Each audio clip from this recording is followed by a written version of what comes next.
ditanyakan atau ada yang disampaikan? Izin bertanya, Bu. Ada? Oh ya, silahkan Wilda. Setelah nanti tampil Al-Maida itu apakah berjeda kayak Ibu bilang lanjut atau memang langsung ke yang selanjutnya, Bu? Praktiknya. Langsung aja lah. Al-Maidanya ini sudah ada lah, belum ada lah Al-Maida. Nah, karena belum ada kan akhirnya Anissa belum ada, Anwar Ibrahim belum ada, jadi langsung Dwi Sri Rezeki. Dwi yang duluan. Nanti kan akhirnya boleh jadi Ibu akhirnya masuk lah. Misalnya ini Ibu persilahkan Dwi. Nanti kan kita lihat berjalannya waktu sudah masuk Al-Maida, kemudian Al-Maida, Anissa sudah masuk Anissa dan seterusnya. Kalau nggak ada kan di skip karena kan lumayan sayang waktunya lah.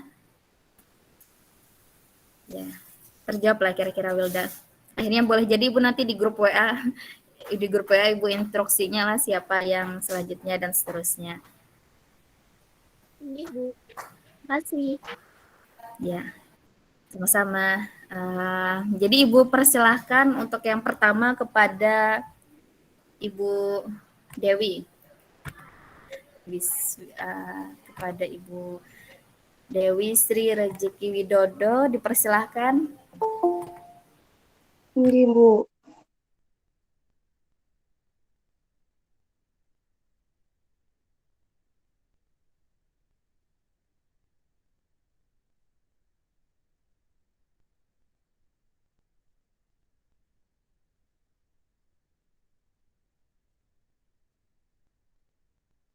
Kelihatan lah Dewi PPT-nya. Kelihatan.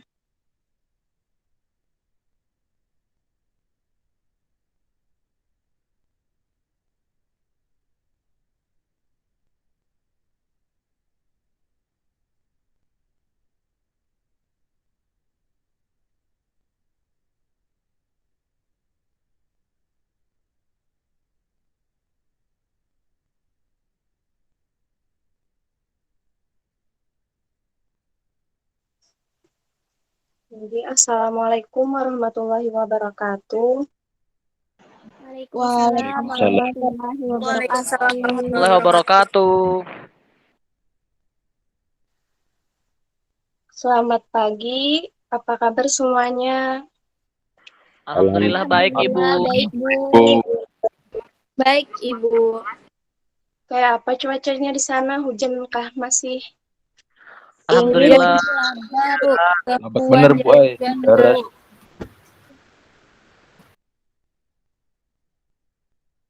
Di sini Ibu mau mencoba untuk melakukan bimbingan klasikal mengenai layanan dasar dengan topik cara berinteraksi sosial di lingkungan yang baru. Next.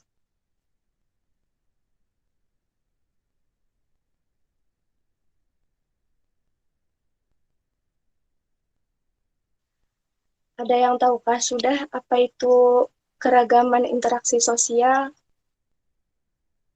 Belum tahu, Ibu. Belum tahu, Bu. Belum tahu. Belum tahu, Bu. Jadi menurut buku Sosiologi INSIS, interaksi sosial itu adalah hubungan timbal balik berupa aksi saling mempengaruhi antara individu dan individu, antara individu dan kelompok, dan antara kelompok dan kelompok. Lalu ada juga nih menurut Esau, interaksi sosial itu adalah seperangkat proses pertunjukan, ide dan perilaku potensi untuk saling mempengaruhi satu sama lainnya.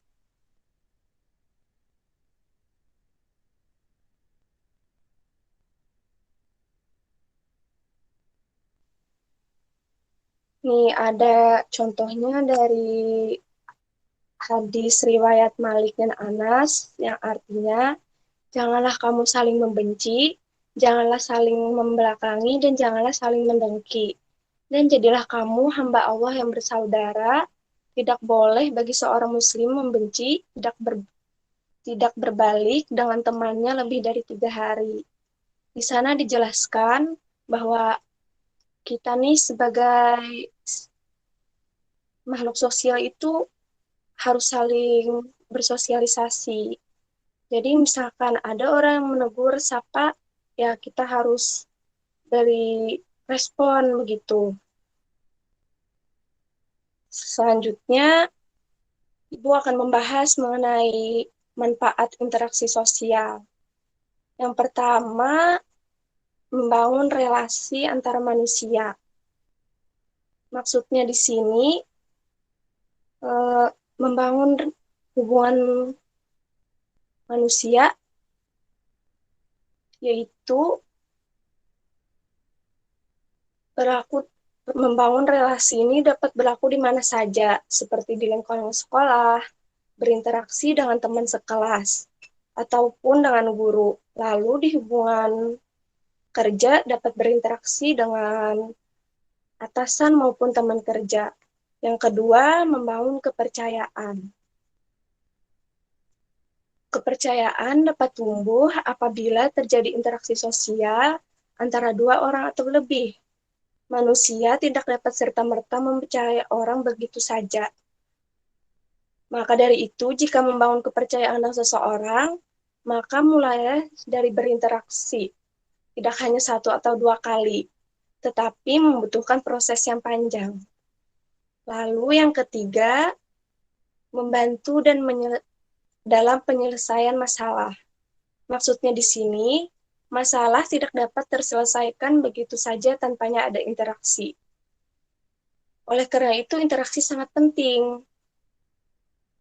Mungkin saja misalnya kita mempunyai masalah, tapi didiamkan saja, tidak ada diskusi ataupun cara penyelesaiannya, mungkin saja masalah itu akan menjadi lebih besar dan akan sulit diselesaikan.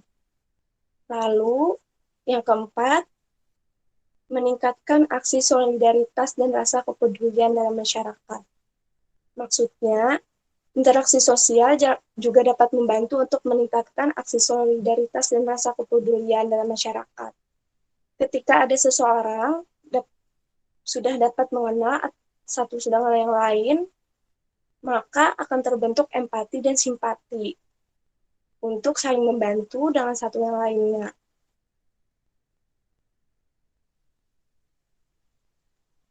Next, ada yang tahukah sudah nih cara berinteraksi dengan baik?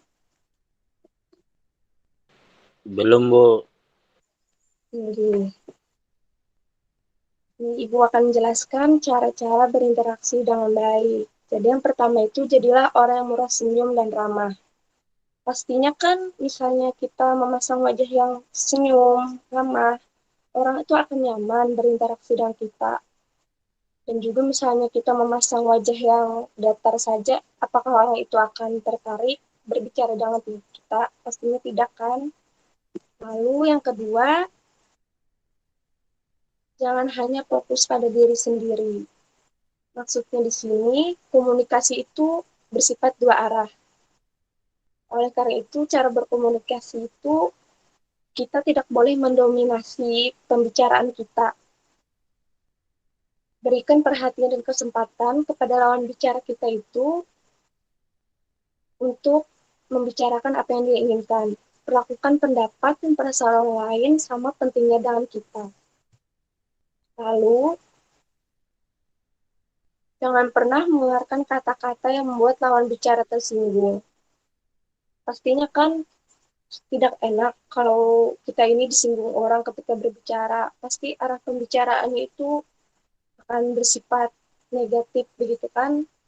Jadi carilah pembicaraan itu yang netral, tidak menyinggung satu sama lainnya. Lalu yang keempat, mendengarkan dengan baik.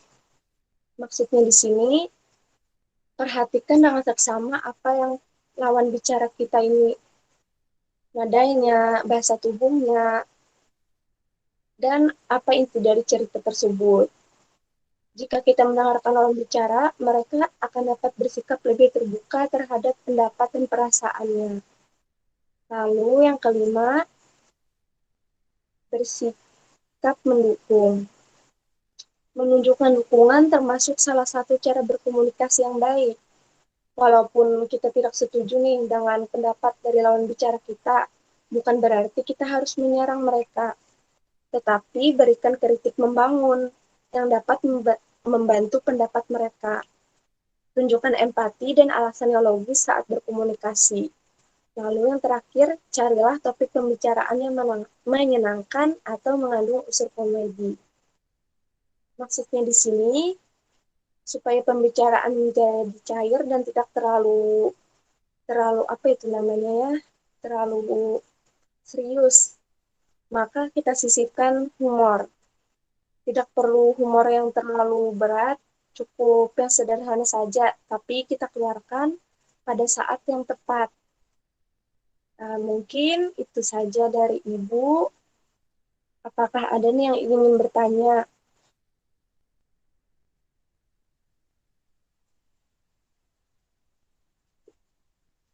Ya, silahkan kalau ada yang bertanya langsung saja.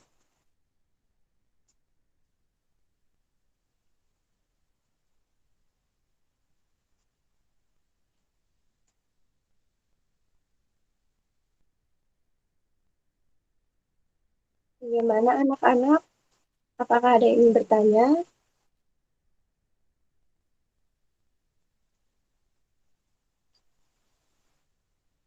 Belum Izin ada, bertanya. Bu.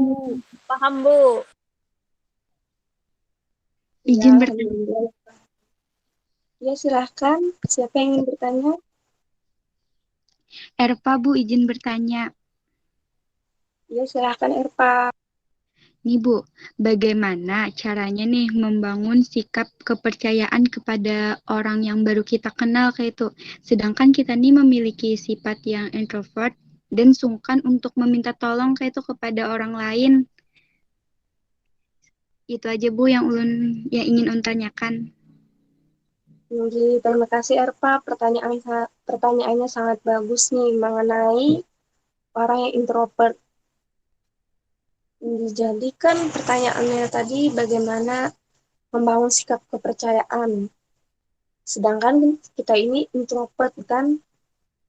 Jadi mungkin saja yang bisa kita lakukan itu eh, dengan cara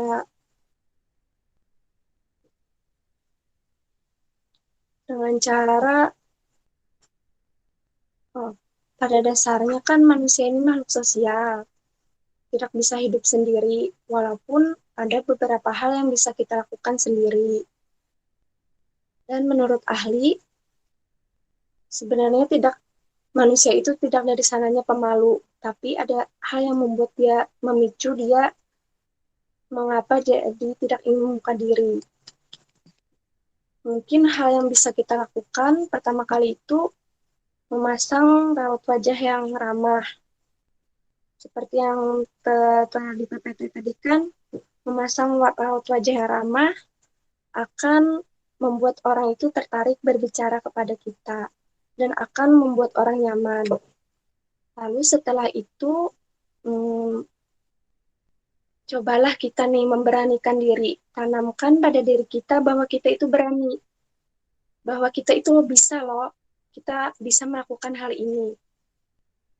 Memberanikan berbicara, bertanya kepada orang lain itu merupakan hal yang tidak bisa dilakukan semua orang. Karena apalagi bagi introvert, susah untuk melakukan hal itu. Tapi cobalah memberanikan diri. Lalu, jangan takut untuk tidak direspon. Karena itu merupakan sebuah proses dalam berinteraksi. Ada kalanya direspon dan ada kalanya juga tidak direspon. Jadi itu hal yang wajar. Kalau kita bisa mengatasi penolakan itu, akan mudah kita melakukan interaksi-interaksi lainnya ke depannya.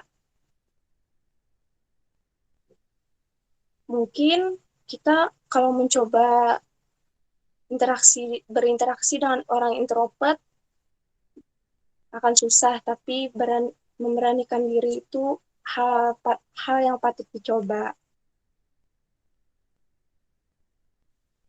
Contohnya nih, mungkin saja orang yang ada di sebelah kita atau di depan kita ini sama-sama introvert, kan kita tidak tahu.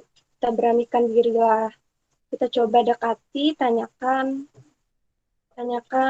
asal mana, namanya siapa, dengan kata-kata yang sopan juga, gitu. Mungkin saja setelah kita coba memulai, ternyata orang ini itu asik, gitu. Tidak seperti tampilan luarnya. Mungkin itu aja sih dari Ibu. Apakah Erpa paham? Alhamdulillah paham, Bu. Nggih. Terima kasih banyak Erpa.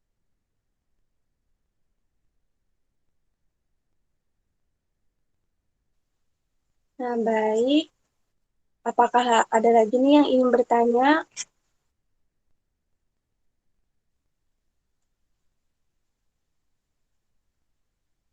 Sepertinya tidak ada lagi ya yang ingin bertanya.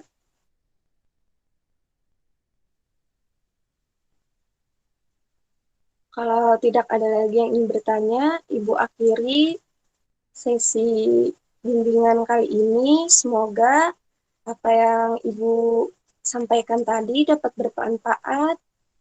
Dengan itu, Ibu tutup sesi ini dan mengucapkan hamdalah.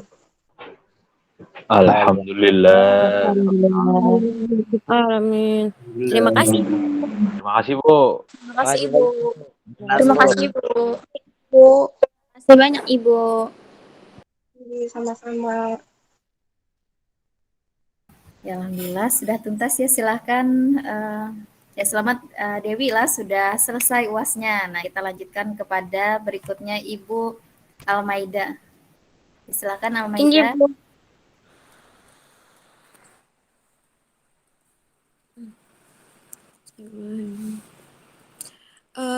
Kawan-kawan bisa minta tolong screen kan?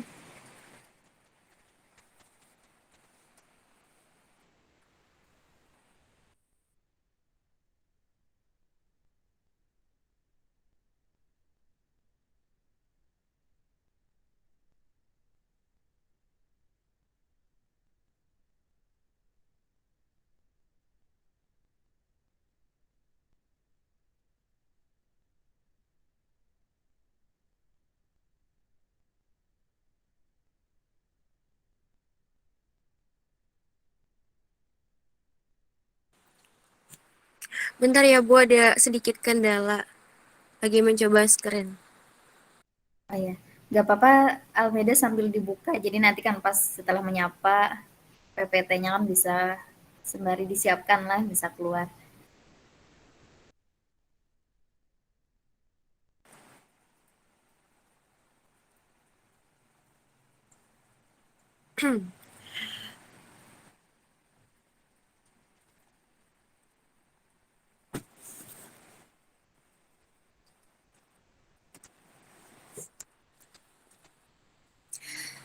Assalamualaikum warahmatullahi wabarakatuh. Waalaikumsalam warahmatullahi Waalaikumsalam Waalaikumsalam. wabarakatuh.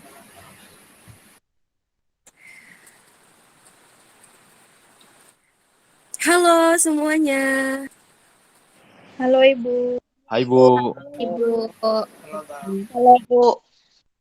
Perkenalkan, di sini nama Ibu Almaida Rabiadela Ildayati. Nah, di sini Ibu mau nanya bagaimana sih kabar adik-adik sekalian di sini? Alhamdulillah baik. Alhamdulillah. Alhamdulillah baik, Bu. Nah, langsung saja di sini Ibu akan membahas perihal permasalahan yang mungkin ada, lalu akan kita tarik pada topik pada hari ini, yang dimana Ibu akan membahas perihal ketimpangan sosial yang dialami antar gender, kayak gitu, kurang lebihnya. Nah, di sini mungkin slide-nya sudah muncul kan? Sudah kelihatan jelas? Udah Bu. Ada, Bu. Jelas, Bu. Oke, nah sebelum kita membahas lebih lanjut, kira-kira apakah di sini adik-adik sudah tahu apa sih gender itu? Mungkin bisa disebutkan kurang lebihnya.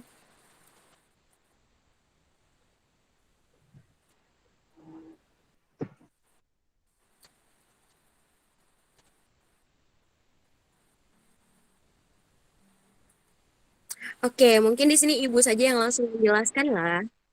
Nah, di sini gender itu mungkin banyak orang yang berpikiran adalah jenis kelamin, entah itu perempuan atau laki-laki.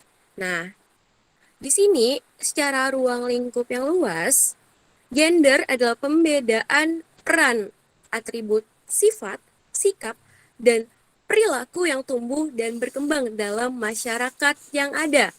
Nah, peran gender terbagi menjadi peran produktif, peran reproduksi, serta peran sosial kemasyarakatan.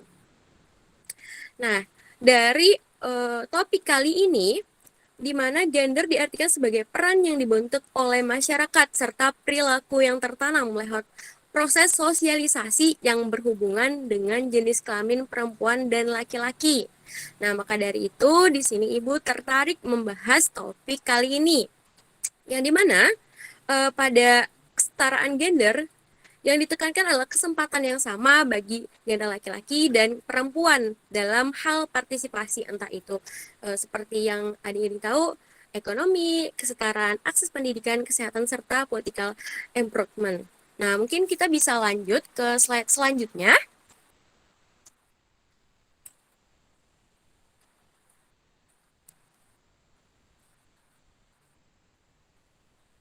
Mungkin bisa lanjut ke slide selanjutnya. Nah, kenapa di sini Ibu membahas perihal ketimpangan sosial yang dialami antar gender? Pastinya kita melihat hal yang ada di sekitar. Nah, maka dari itu Ibu mengambil topik pada kali ini. Nah, yang dimana pada slide selanjutnya terdapat pengertian peran antar gender.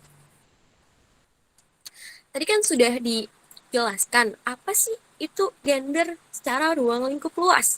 Nah, di sini kita masuk ke pembahasan antara jenis kelamin dan pembagian peran.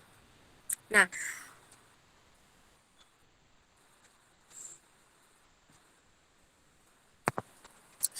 di sini keberadaan laki-laki dan perempuan merupakan dua entitas yang sering dibedakan dalam kondisi jenis kelamin dan peran yang harus dilakukan. Namun, seringkali kedua konsep ini sering dimaknai sebagai ciri khas yang sama bagi seorang laki-laki atau seorang perempuan. Tetapi, di sini ada tapinya lagi nih. Kenapa? Gender merupakan perbedaan jenis kelamin yang bukan disebabkan oleh perbedaan biologis dan bukan kodrat Tuhan, melainkan diciptakan baik oleh laki-laki maupun perempuan melalui proses sosial budaya yang panjang. Nah, kurang lebihnya seperti itu. Yang dimana seperti yang kita tahu, melekatlah stigma bahwasannya laki-laki lah yang dimana dominan menjadi entah itu seorang pemimpin dan perempuan berada di belakangnya, yang dimana kita ketahui perempuan ketika sudah menikah pasti kita melihat kebanyakan stigma orang-orang adalah pastinya bekerja di dapur dan sebagainya kayak gitu. Entah ada stigma yang mengambil bahwasannya perempuan itu tidak perlu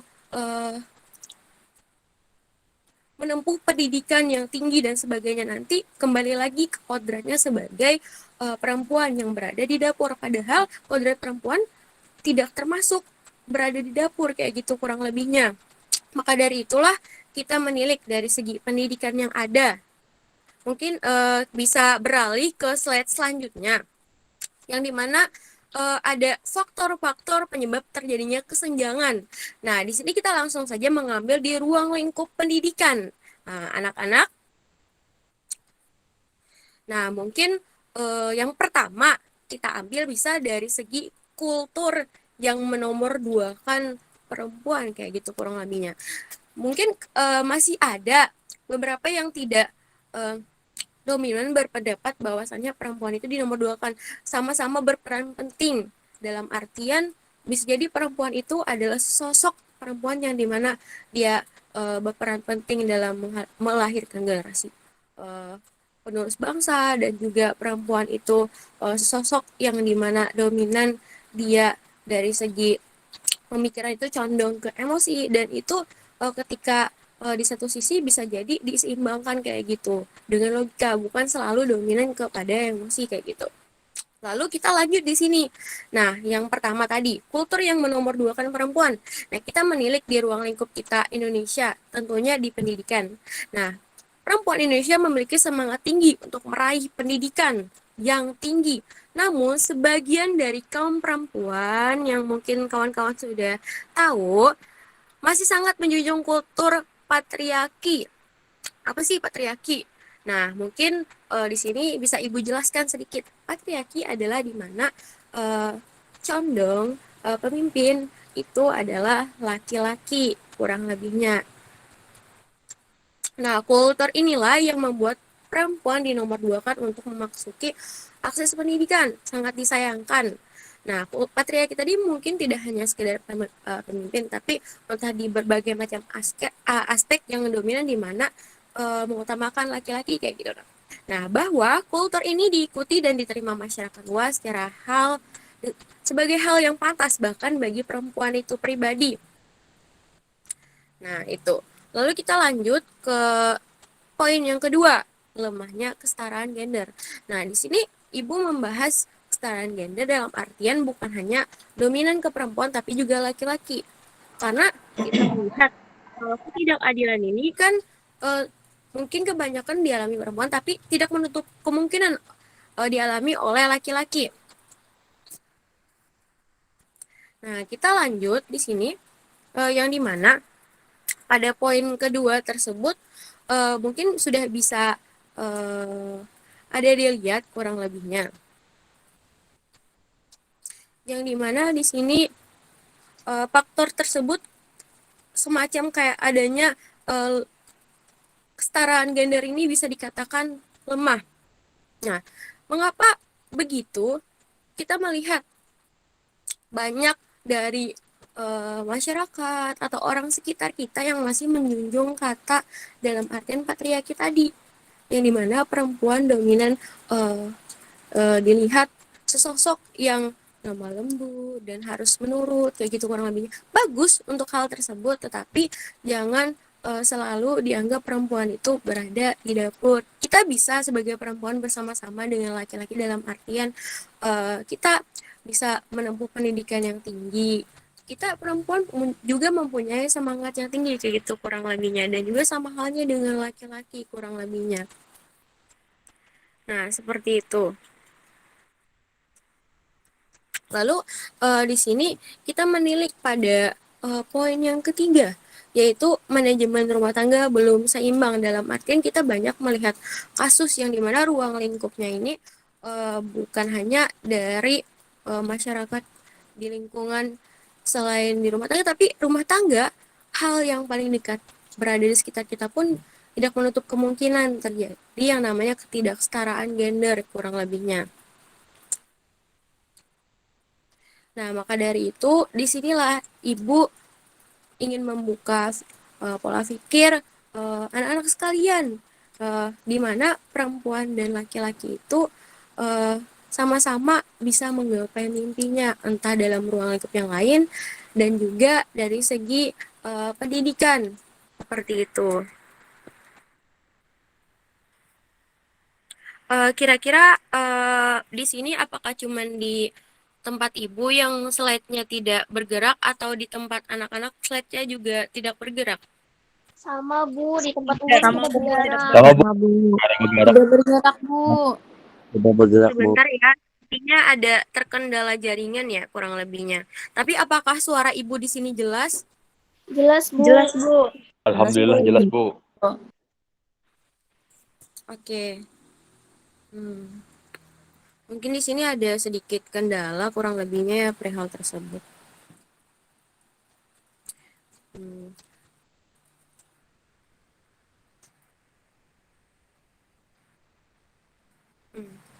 Oke, itu stuck di dulu. Nah, kita masih menunggu PPT karena ada kendala jaringan. Maka dari itu mungkin di sini Ibu ingin bertanya kepada adik-adik sekalian. Mungkin sudah banyak yang kalian ketahui perihal ketimpangan sosial, entah itu laki-laki perempuan atau perempuan ke laki-laki. Mungkin di sini ada yang ingin menjelaskan apa sih pemikiran dari orang di sekitar kalian mengenai perempuan, apakah ada hal yang spesifik kayak gitu. Mungkin di sini ada Anwar hadir di sini. Hadir, Bu. Nah, di sini Ibu mau bertanya, menurut Anwar bagaimana sih perempuan yang menempuh pendidikan tinggi tersebut kayak gitu, supaya kita bisa tahu bagaimana sih persepsi adik-adik di sini mengenai hal tersebut. Menurut ulun bulan, kalau perempuan mengejar kayak mimpinya kayak pendidikan lebih tinggi itu wajar aja bang gue, karena perempuan juga manusia tuh lah, tidak hanya laki-laki itu yang bisa berpendidikan tinggi gue, perempuan juga bisa. Iya, jawaban yang sangat bagus kepada Anwar kurang lebihnya. Nah, maka dari itulah kita harus menanamkan pemikiran yang seperti itu supaya agar lebih terbuka bahwasannya kan bukan hanya laki-laki tapi perempuan juga bisa menempuh pendidikan tinggi kurang lebihnya. Seperti itu. Bahkan ketika kita menilik dalam ruang lingkup keluarga kita, itu hal yang sangat bagus kalau antara perempuan dan laki-laki saling membersamai dalam artian entah itu mengerjakan pekerjaan rumah, mendidik anak, dan sebagainya kurang lebihnya. Nah, seperti itu. Karena kan semua orang punya mimpi. Jangan sampai mimpi tersebut dibatasi oleh karena gender saja. Walaupun seperti yang kita ketahui, kita punya kewajiban tersendiri kayak gitu, entah di ruang pendidikan, keluarga dan sebagainya.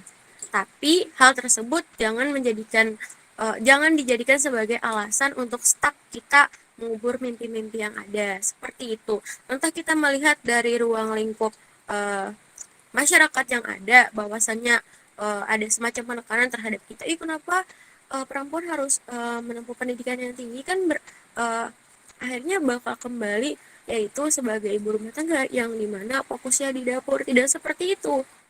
Kita tetap melaksanakan kewajiban, tapi kita juga bisa mengejar mimpi kita dan sebagainya. Karena madrasah pertama dari anak-anak kita adalah seorang ibu tentunya. Maka dari itu kita pun juga harus mendapatkan semacam pendidikan yang tinggi untuk mengajar anak-anak kita kurang lebihnya, untuk kayak membuka pola pikir kita bagaimana cara mendidik anak dengan baik dan benar kayak gitu. Mungkin bisa di-screenkan lagi di sini PPT-nya.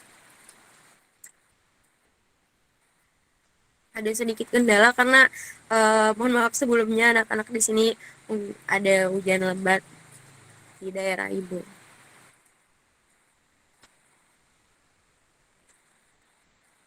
Oke.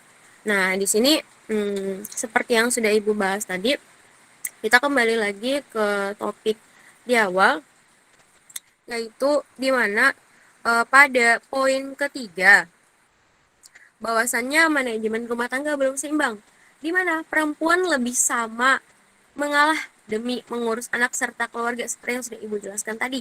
Nah, akhirnya keinginan untuk meraih gelar S2, bahkan S1 atau juga S3, misalnya kayak semacam tertunda atau bahkan dibatalkan demi peran seorang ibu. Dengan adanya manajemen rumah tangga yang lebih baik, perempuan dan laki-laki memiliki kesempatan yang sama, baik dalam mengurus rumah tangga maupun dalam mengembangkan diri.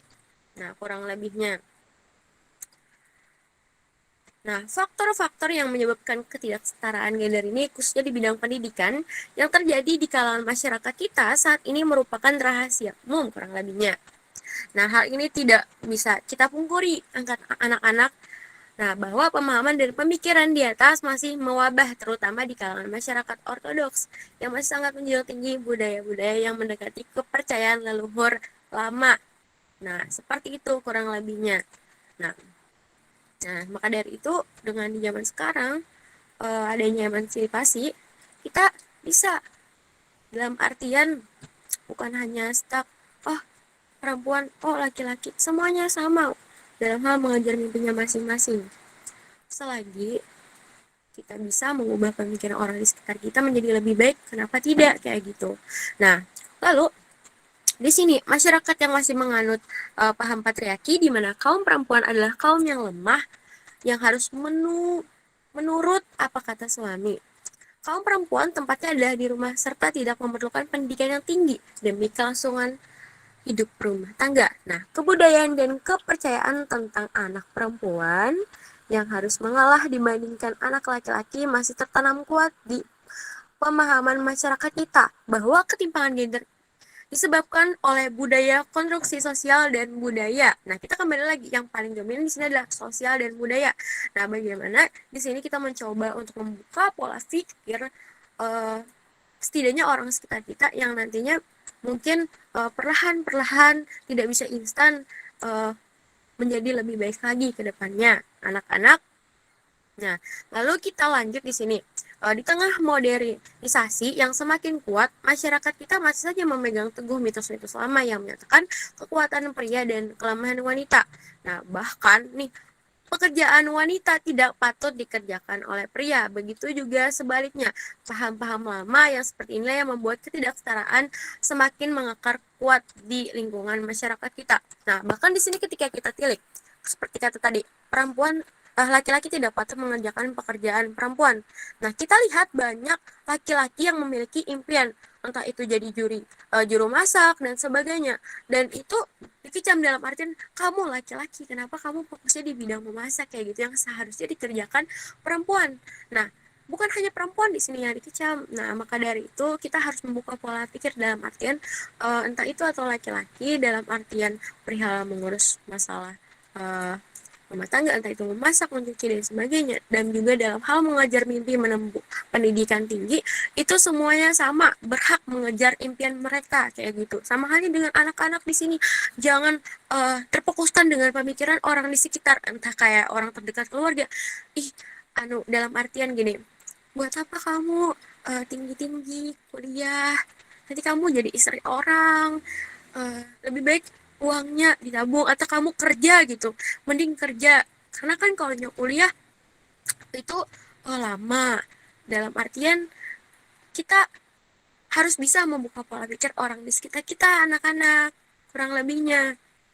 Nah, kita dalam artian tersebut jangan sampai kayak langsung down dan sebagainya, justru itu harus dijadikan sebagai motivasi kepada diri kita.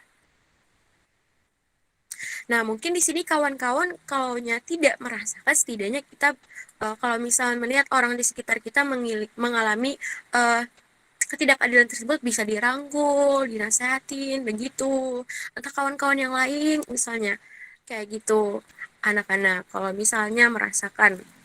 Nah, lalu kita mungkin di sini beralih lebih mendalam perihal di ruang lingkup kita, mungkin Indonesia, sudahkah menerapkan prinsip kesetaraan gender dalam dunia pendidikan? Nah, di sini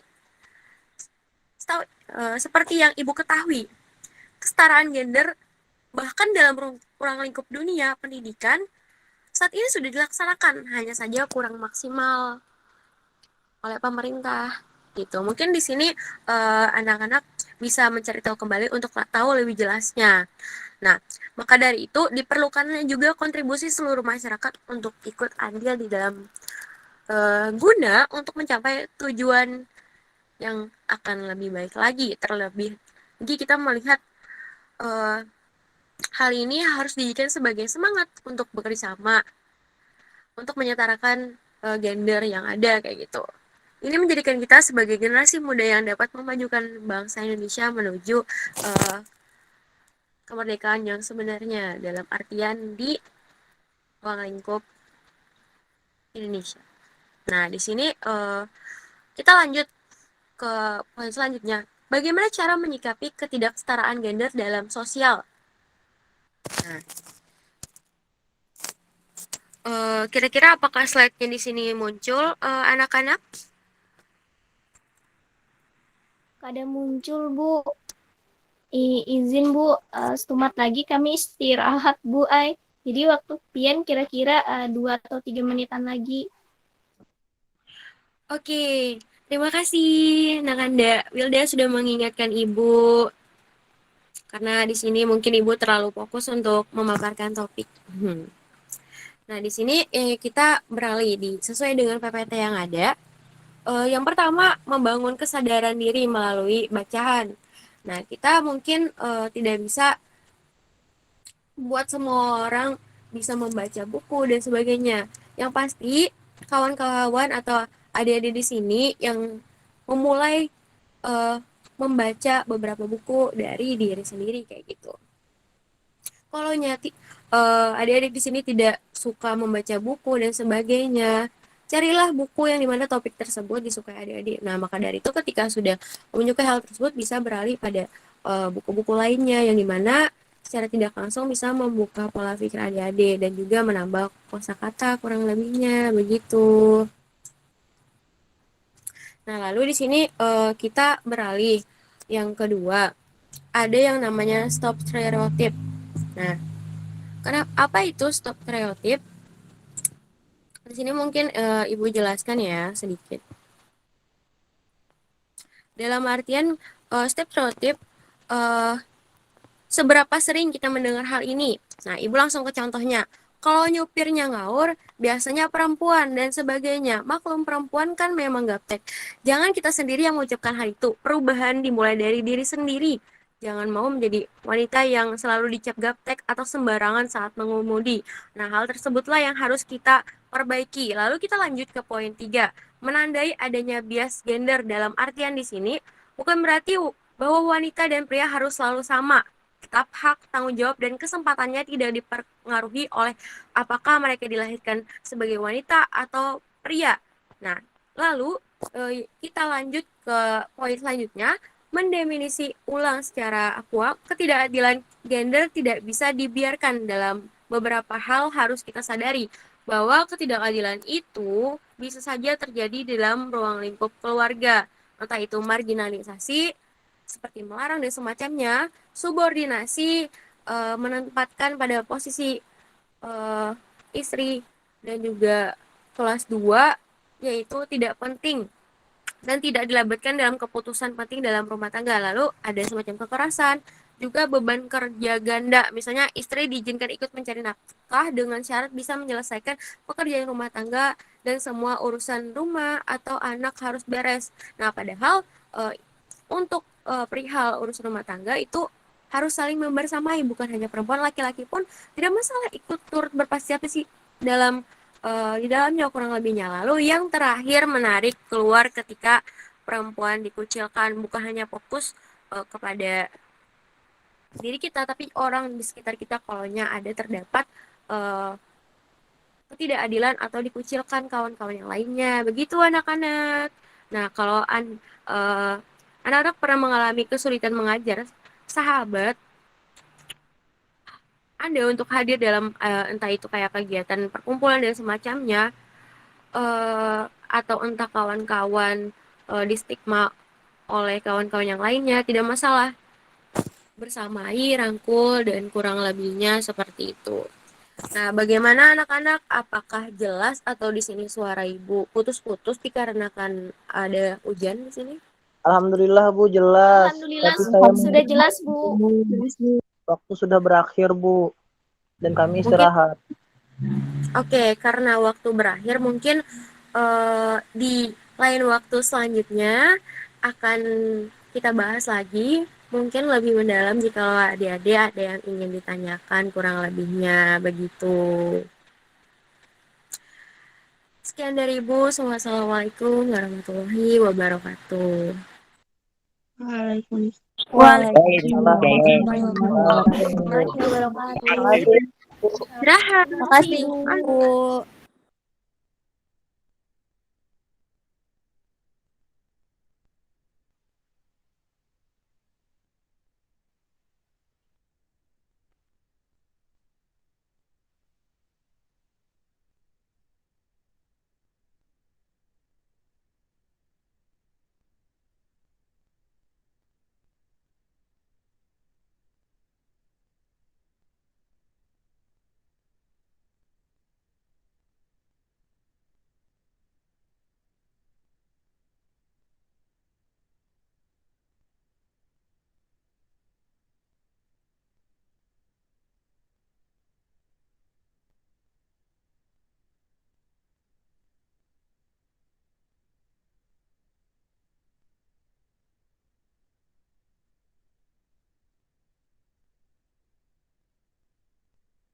Dipersilahkan Bapak Anwar.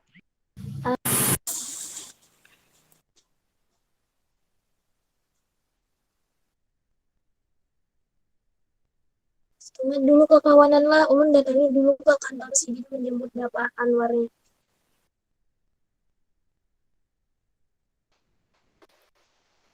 Gitu tunggulah Bapak share screen dulu.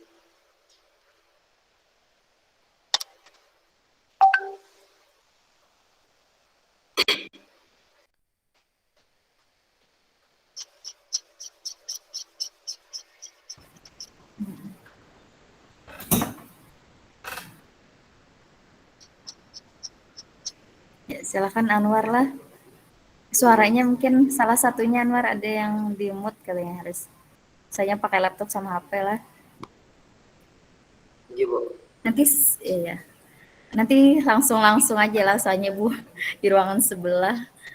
Yang gilirannya maksudnya silahkan aja lah langsung aja dipersilahkan. Assalamualaikum warahmatullahi wabarakatuh. Waalaikumsalam warahmatullahi wabarakatuh. Warahmatullahi wabarakatuh. Angka baiknya sebelum kita memulai kita sebaiknya berdoa menurut agama dan seperti masing-masing. Berdoa mulai. Berdoa selesai. Nah, sebelumnya bagaimana nih anak-anak Bapak? Kabarnya baik aja Pak? Alhamdulillah baik Pak. Alhamdulillah. Pak, kurang baik Pak. Yang mana? Di lokasi hujan kan ya? Labat Sampai Pak sudah Ai. Pak Ai. Oh iya. Hujan deras Pak Ai. Kami di Pai Santai. Di tempat Bapak hujan lumayan.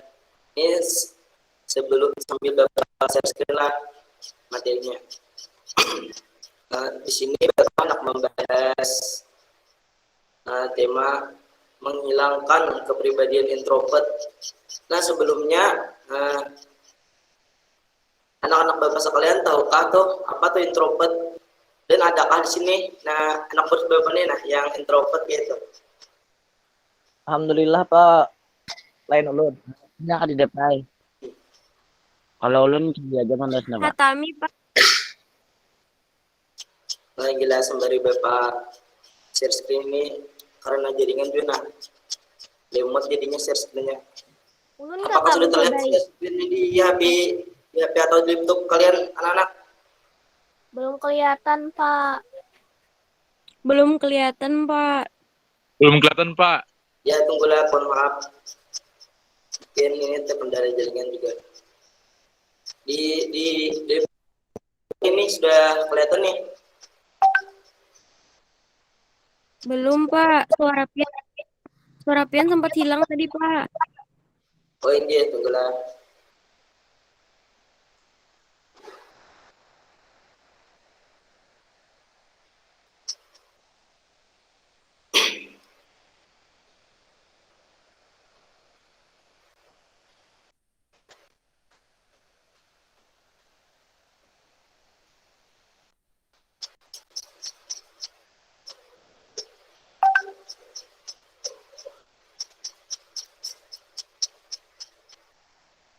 Apakah sudah terlihat anak-anak? Belum terlihat Pak di wadah ulun. Oh iya, tunggu sebentar ya. Ini ada kendala nih di laptop Bapak.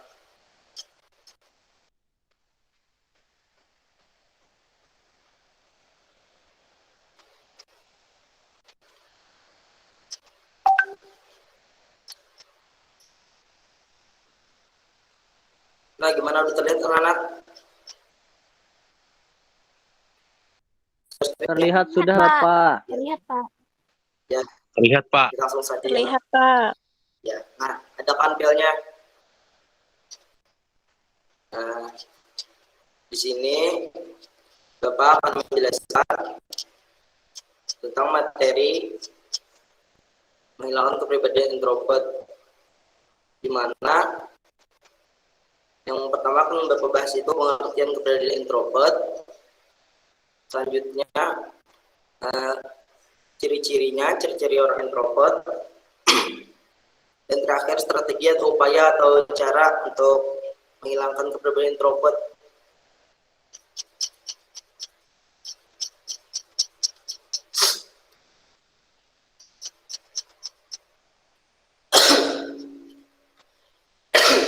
Maaf ya Bapak, agak kurang enak badan jadi sering batuk nih. Nggih Pak, kata Bapak. Bawa minum obat Nggih, Pak. Pak, kada Pak. Semoga cepat sembuh, Pak. Ya amin, amin. Semoga kalian juga cepat sembuh. Semoga kalian sehat-sehat saja. Amin Pak. Ini anak-anak Bapak ini ada yang tahu introvert kah? Ulun, Pak. Belum, Pak. Iya, silakan sampaikan saja. Jangan takut salah. Izin menjawab, Pak. Introvert Ya, kan ya. diri gak Pak? Ya, apa Sodikin? Introvert itu menutup diri gak Pak? Iya lah Pak.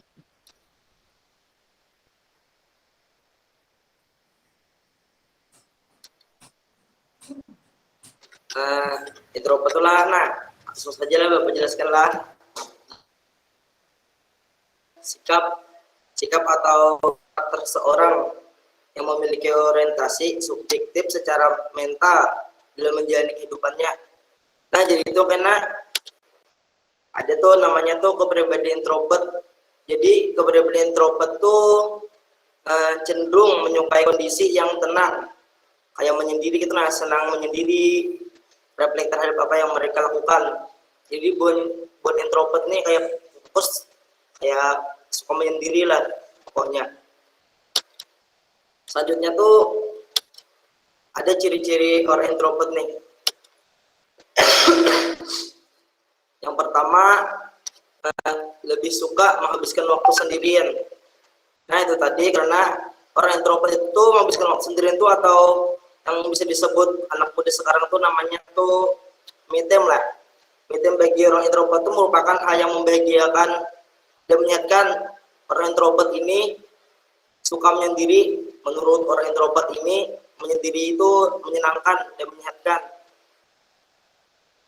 Selanjutnya, lebih menyukai bekerja secara individual. Nah, orang introvert itu biasanya menyukai bekerja secara individu. Nah, dilihat dari ini bukan karena mereka tidak mau atau tidak bisa bekerja sama, namun memang kehendak mereka, karena seorang introvert itu dapat bekerja lebih baik itu, nah, lebih fokus dan maksimal jika melakukan seorang diri. Bapak juga pernah ada teman Bapak ini bisa dikatakan introvert lah. Orangnya tuh suka menyendiri. Jadinya tuh bila bergawean tuh fokus bang. Tahu nih orang babutan di kelas nih fokus di dirinya aja, ada memperhatikan situasi di sekitar kelas. Selanjutnya tuh memiliki teman dekat dalam jumlah kecil. Nah, cenderung biasanya orang introvert nih kayak kurang sosialisasi gitu. Nah, dia kayak berteman tuh di lingkup kecil aja, paling 1 atau 2 gitu, nah, yang kayak mungkin kayak sefrekuensi kayak seperti dia, introvert juga. Jadi dia tuh memiliki teman dekat dalam jumlah kecil, bukan berarti itu seorang introvert itu tidak dapat bersosialisasi atau sulit bergaul. Memang pilihannya itu, nah. Jadi orang introvert itu biasanya terbuka dalam berbicara panjang lebar jika telah mengenal atau dengan lawan bicara atau memiliki minat yang sama. Ya tadi sama-sama introvert gitu. Selanjutnya, keempat, tenggelam dalam pemikiran. Nah tuh biasanya tuh orang introvert tuh lebih nyaman menyampaikan gagasan dalam bentuk lisan ketimbang tulisan. Maksudnya tuh tulisan ketimbang lisan. Nah dari dulu Bapak pernah kawan juga di sekolahan. Orang ini dasar orang introvert nih kayak rajin lah menulis anggapannya tuh, nah. Dia nih jarang Bu Pandir di kelas tuh. Dia aja tuh, nah. Cuman masalah menulis nih kalau aku nomor 1 tuh, nah, rajin benar itu. Jadi tuh tak terbatas pada menulis di bukunya tuh kayak rajin benar, melainkan kenyamanan berbicara misalnya melalui media tuh ini mengirim pesan ya kayak itu. kayak latih di apa namanya di media sosial aja tuh. Nah itu lawan lingkup teman yang tadi juga. Lingkup kan orang introvert tuh lingkupnya kecil, temannya jumlahnya. Nah ini ada nah gambar orang introvert, nah kayak menyendiri lah, orang mau pandiri, nah dia kayak menyendiri. Next selanjutnya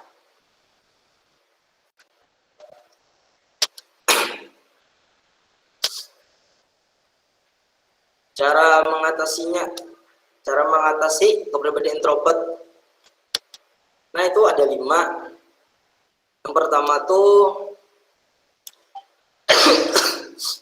biasakan kayak menulis tentang hal-hal yang menarik si introvert tadi.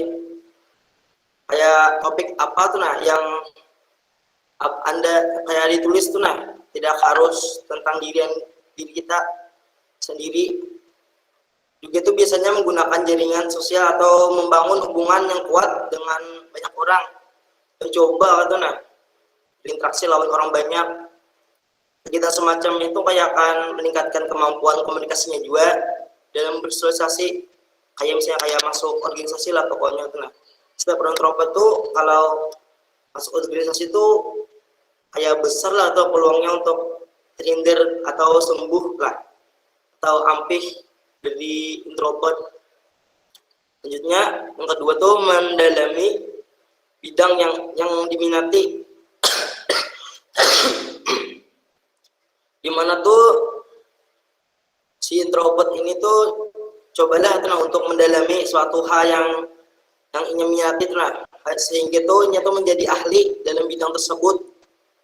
Terus melanjutkan dengan menuliskannya tuh dan dengan sebut kepada orang lain dengan bidang yang sama. Cari kita nah berarti kayak minatnya mengaji gitu nah jadi itu ini masih introvert tuh, jadi itu kayak bergaul lah, kayak anggapan kayak buat organisasi kayak misalnya kayak PPK kayak ada di UIN gitu nah bisa tuh nah kayak berinteraksi orang, jadi itu bisa kayak membuatnya atau bisa mengatasi tadi kepribadian introvertnya tadi sedikit demi sedikit akan hilang. Selanjutnya tuh melakukan interaksi sederhana. Nah, di mana tuh lakukan interaksi sederhana seperti menyapa orang. Dari berawal misalnya senyum pada dulu. Kayak misalnya lalu kalau kayak berpapasan tuh dengan orang lain, senyum atau sapa tuh misalnya sana gitu nah. Mencoba tuh nah dengan kontak mata yang baik, upayakan untuk melakukan percakapan kecil dengan beberapa orang. Mula-mula tuh gak usah gitu lo kayak terlalu akrab, nah kan berawalnya itu dari percakapan kecil juga kalau sehingga menjadi keakraban. Ada mungkin biasanya setiap orang tuh kayak menjadi hubungan langsung akrab, mustahil. Selanjutnya tuh belajar public speaking. Nah ini bagus juga nih bagi orang introvert nih. Biasanya orang introvert nih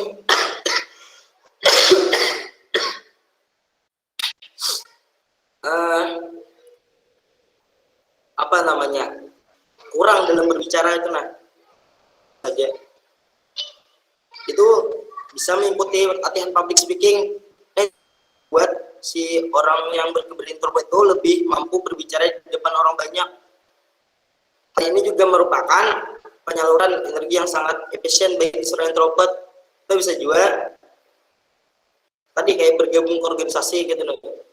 Banyak kan organisasi kayak di selanjutnya yang terakhir tuh menikmati waktu sendiri. Nah, di mana maksud di menikmati waktu sendiri itu sekali tuh waktu tuh untuk diri sendiri. Seorang introvert itu meluangkan atau populer disebut me time tadi, me time. Kegiatan ini tuh berguna sebagai upaya penyegaran diri dari kepenatan. Itu pada bagian budaya masyarakat tipe extrovert, nah biasanya extrovert lah. Extrovert cenderung tuh lebih disukai orang, kayak extrovert tuh kayak terbuka dengan orang lain. Nah, ketimbang introvert berdasarkan anggapan umum gitu, nah anggapan orang banyak, introvert tuh memiliki kesehatan memiliki kesehatan mental dan kehidupan yang kurang baik dibanding ekstrovert, namun tidak benar. Itu karena pilihan si dia saja.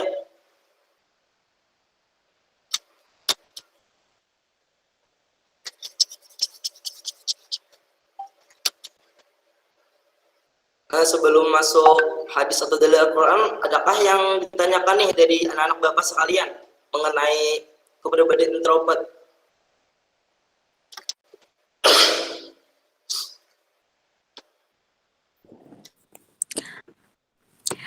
Bapak, lu nih izin anak mau bertakun. Ya, silahkan.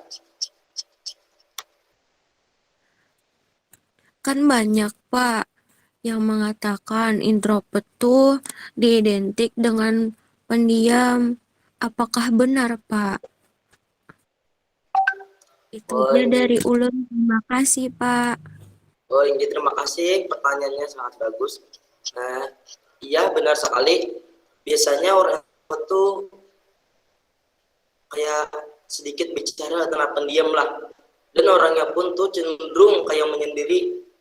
Kan biasanya di kelas nih, bisa kan banyak dari sekian siswa dalam kelas itu siswa-siswi, di mana si orang introvert ini biasanya dia tuh menyendirilah duduk di bangku, tidak ikut berinteraksi atau berhubungan atau anggapannya itu kayak berkumpulan dengan atau membahas apa-apa dengan kawanan. Tidak, dia duduk saja di meja dan diam. Dan biasanya orang introvert nih ini pengalaman Bapak juga waktu sekolah dulu, ada kawan kelas tuh yang sedikit introvert. Nah, dia tuh orang introvert nih, dikala dia diam kayak menyendiri lah anggapannya tuh, ada di gawinya, apakah masih di catatnya. Biasanya orang introvert nih rajin, Pak. Jadi pada Bapak, kan Bapak pernah juga tuh, nah, kawan sekelas orang introvert. Ini dasarnya orang introvert nih kurang dalam berbicara, kayak ada banyak bandir gitu. Nah, itu gininya kayak kurang bergaul dengan teman-teman kelasnya. Nah, gimana, apakah dapat dipahami anak Bapak?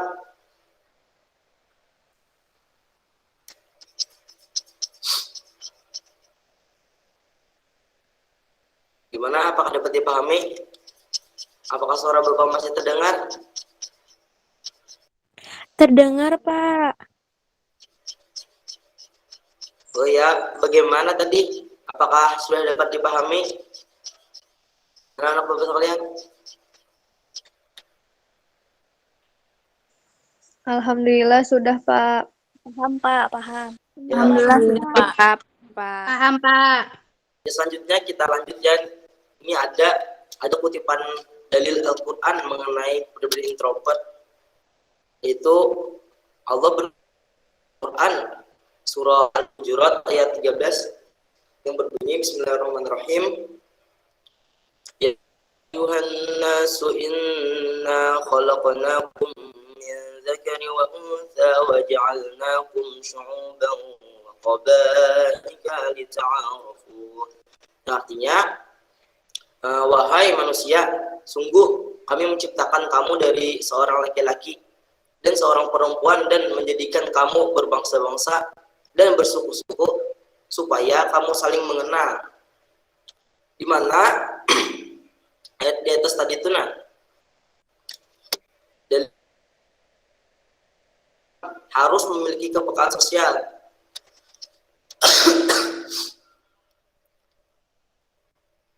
Saling kenal mengenal antar suku, etnis, dan agama tanpa ada sekat perbedaan warna kulit, asal maupun akidah. Dan di ayat ini menegaskan kita tuh lebih baiknya itu kayak berinteraksi lah dengan orang banyak, karena kita manusia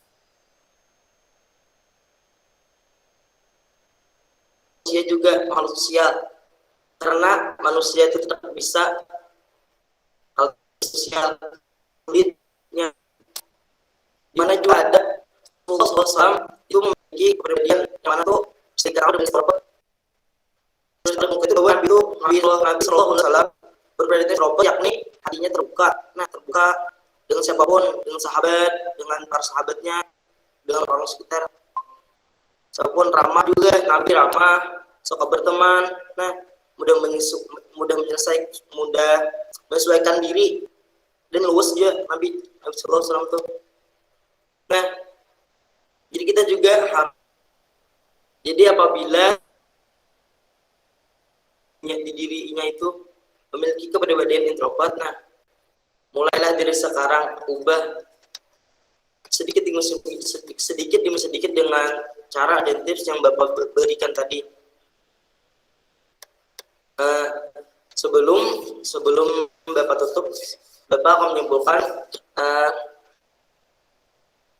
kalau bisa anak-anak itu apabila introvert dalam diri kalian, cepatlah dan bergeraklah untuk merubahnya, karena kalau kepribadian introvert ini didiamkan terus-menerus itu tidak baik dengan untuk kalian juga bersosial.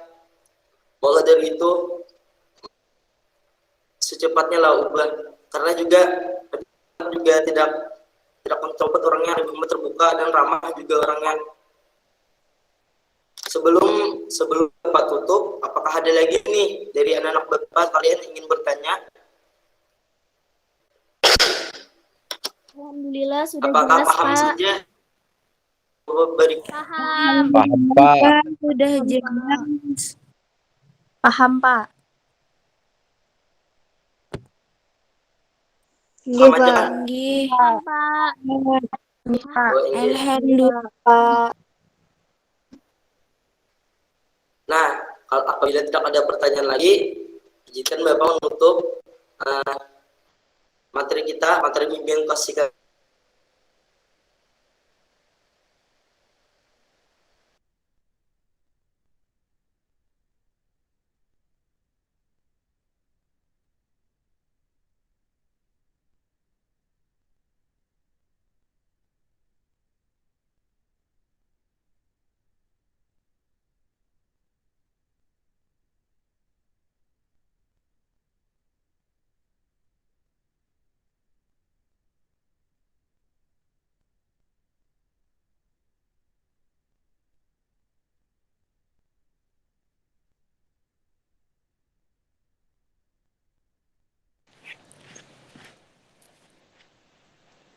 Baik, langsung aja. Assalamualaikum warahmatullahi wabarakatuh. Selamat pagi anak-anak Ibu. Waalaikumsalam.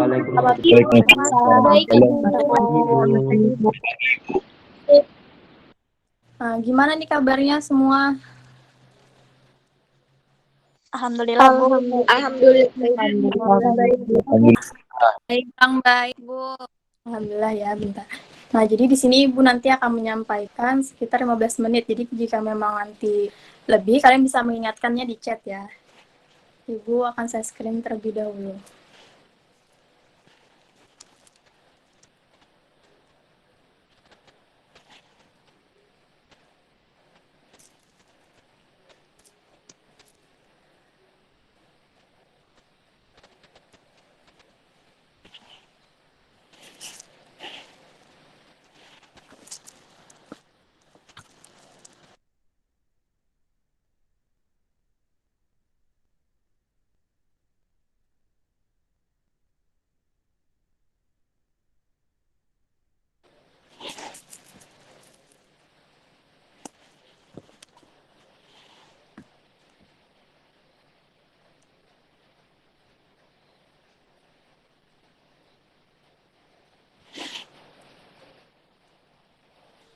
Nah, karena ada gangguan, kira-kira ada yang bisa sunscreen kan nggak?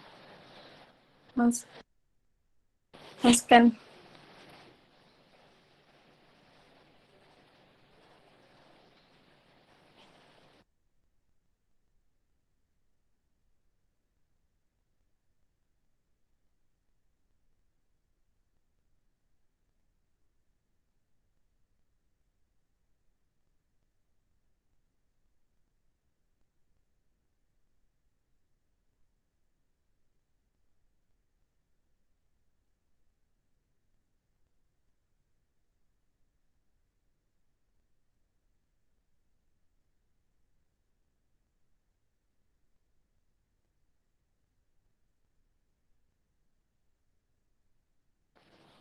Nah, baik, langsung saja.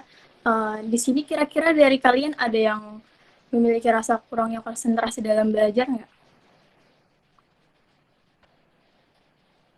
Ada, Bu. Ada Bu. Ada Bu. Ya. Nah, jadi di sini nanti Bu akan menjelaskan beberapa penyebab menjadi kurangnya konsentrasi dalam belajar.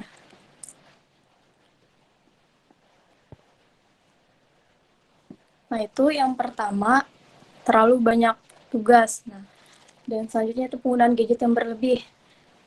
Apalagi anak-anak zaman sekarang itu kan kebanyakan kecanduan gadget ya kan, apalagi untuk bermain game. Nah, itu sangat-sangat tidak bagus. Dan selanjutnya itu suasana belajar yang tidak kondusif.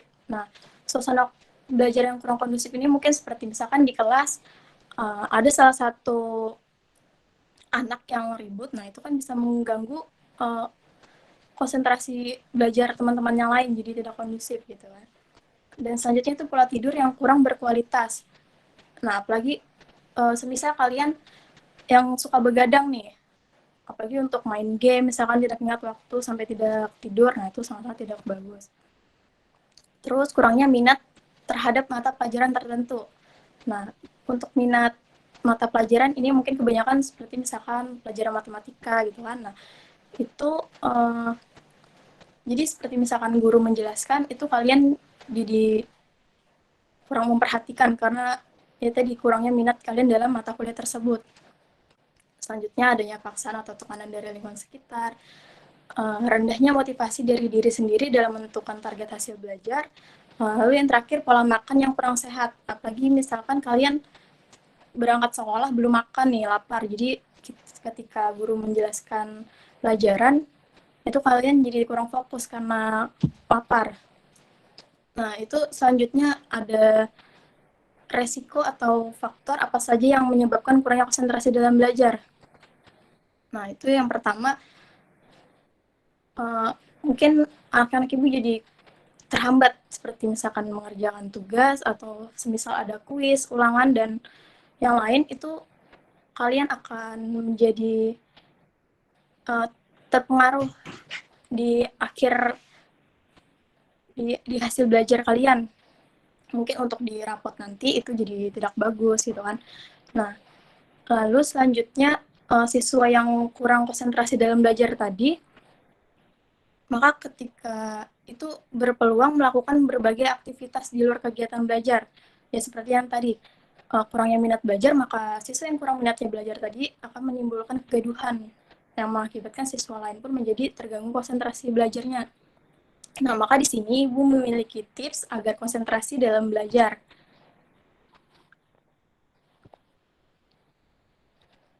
Nah, yang pertama itu pilih tempat yang sesuai untuk belajar. Nah, jadi kalian harus bisa mencari tempat yang nyaman untuk kalian belajar. Mungkin semisal kalian suka belajar di perpustakaan, nah itu bagus. Dan yang kedua itu rapikan meja atau area belajarmu. Nah, apalagi kan untuk misalkan area belajar kalian ini kotor, mungkin tidak rapi, seperti mejanya berhamburan, nah itu bisa mengganggu konsentrasi belajar kalian. Semisal kalian mencari pulpen nih di meja, nah tetapi pulpen itu tertindih-tindih oleh buku-buku tadi, nah maka kalian akan terganggu tuh dalam belajar karena sibuk mencari pulpen tersebut tadi. Nah, selanjutnya pilih waktu dan metode belajar yang pas untuk kalian. Nah, jadi kalian harus bisa mencari waktu. Kira-kira kapan sih waktu yang pas buat aku tuh bisa untuk konsentrasi belajar? Nah, mungkin kalian lebih suka di malam hari karena lebih lebih sunyi gitu kan, karena orang-orang biasanya tidur gitu. Dan selanjutnya itu tentukan batas waktu belajar. Nah, ini perlu juga kalian tidak harus belajar terus-menerus karena otak itu perlu juga untuk istirahat. Jika kalian terus belajar, maka otak juga bisa mungkin lelah dan berakibat stres. Jadi harus memiliki batas waktu belajar. Nah, selanjutnya buat daftar target belajar. Nah, kalian harus bisa mentargetkan ketika kalian belajar.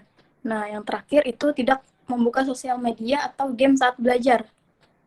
Nah, jadi sebisa mungkin ketika kalian belajar itu mungkin gadget, HP itu bisa jauhkan terlebih dahulu agar kalian tidak terganggu.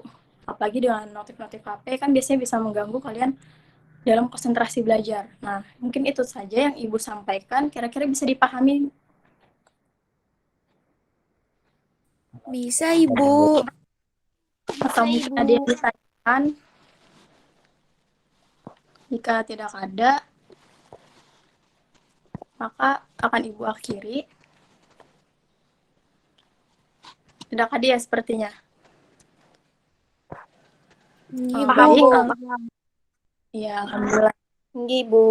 Nah, jika memang tidak ada, maka Ibu akhiri pertemuan kita hari ini. Semoga kita bisa bertemu lagi di lain waktu. Terima kasih banyak. Assalamualaikum warahmatullahi wabarakatuh. Waalaikumsalam warahmatullahi wabarakatuh. Terima kasih, Ibu. Terima kasih, Bu. Luar Biasa.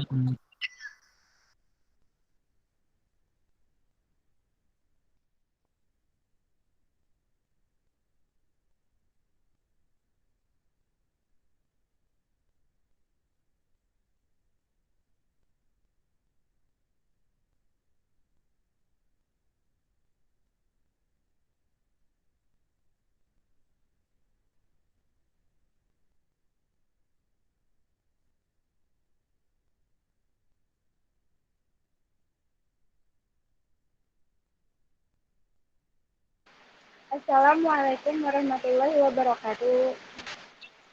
Waalaikumsalam Warahmatullahi wabarakatuh.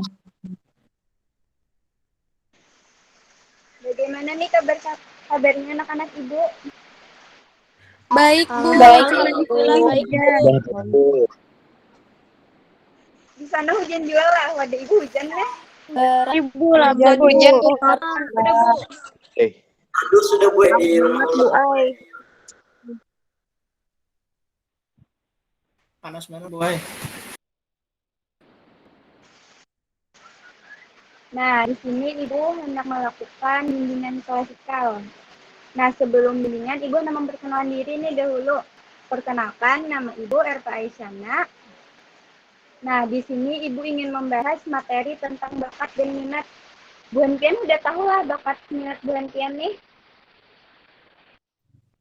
Belum tahu, Bu. Belum tahu Bu. Random bakatnya masih.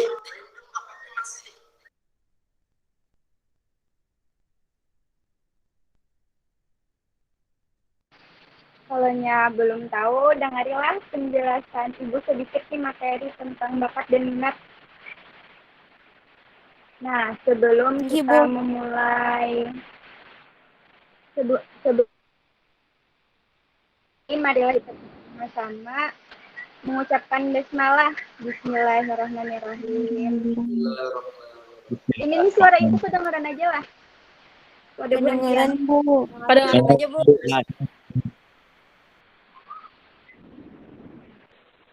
Suara Ibu kedengaran aja lah. Iya, kedengaran aja Bu.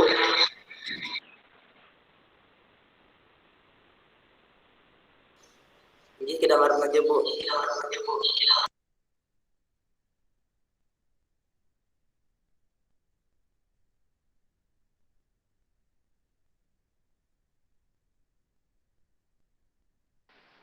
Nah, yang pertama,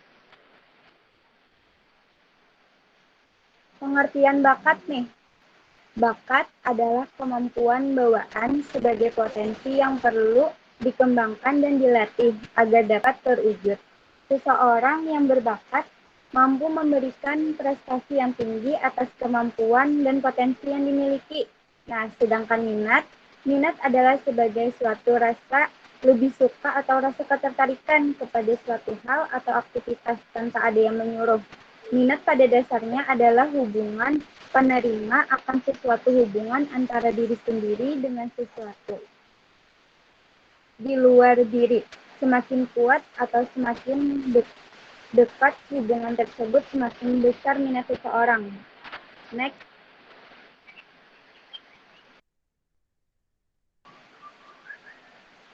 Nah, ini faktor-faktor mendukung bakat dan minat. Yang pertama adalah faktor internal. Faktor internal ada dua. Yang pertama faktor bawaan dan faktor kepribadian. Faktor bawaan ini adalah mendukung perkembangan individual dalam minat dan bakat seseorang. Totalitas karakteristik individu yang diwariskan orang tua kepada anak dalam segala potensi melalui fisik atau psikis yang dimiliki individu sebagai pewaris dari orang tua. Yang kedua adalah faktor kepribadian, yaitu keadaan fisiologis di mana perkembangan potensi anak tergantung pada diri dan emosi anak itu sendiri. Ini akan membantu anak dalam membentuk konsep serta optimal dan rasa percaya diri dalam perkembangan minat dan bakatnya. Yang kedua adalah faktor eksternal, faktor lingkungan. Faktor lingkungan ada lingkungan keluarga yang merupakan tempat latihan atau belajar anak untuk memperoleh pengalaman, karena keluarga merupakan lingkungan pertama dan yang paling penting bagi anak. Yang kedua, lingkungan sekolah merupakan tempat yang paling berpengaruh bagi perkembangan minat dan bakat anak, karena di lingkungan ini minat dan bakat dikembangkan secara intensif. Habis itu upaya, ini bagaimana nih cara upaya kita untuk memahami bakat dan minat. Yang pertama, kita lakukan apa yang kita mau dan apa yang kita suka. Dengan itu, melakukan segala sesuatu secara totalitas. Ada setengah-setengah, artinya nih ada sekedar cuma suka aja kayak itu. Nah, kita juga perlu menggali lebih dalam tentang potensi tersebut. Misalnya, kita nih suka bermusik loh. Kita bisa mengasah kemampuan kita dengan cara mengikuti les musik atau melihat video-video di YouTube tentang musik. Habis itu yang kedua, temukan sesuatu yang sangat mudah dilakukan.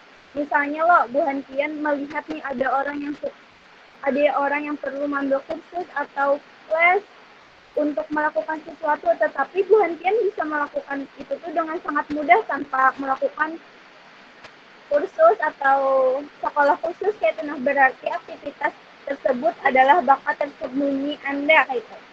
Yang ketiga adalah jangan takut mencoba. Aktif di berbagai organisasi, ekskul, kegiatan lain di luar sekolah maupun di dalam sekolah. Bisa nih kita membantu kita menemukan bakat dan minat kita. Saat kita ingin melakukan sesuatu, dorongan dari kita sendiri untuk ikut itu dalam berbagai kegiatan. Misalnya loh, Bu Hantian suka menyanyi. Bu Hantian tuh bisa mengikuti kayak paduan suara di sekolah kayak itu.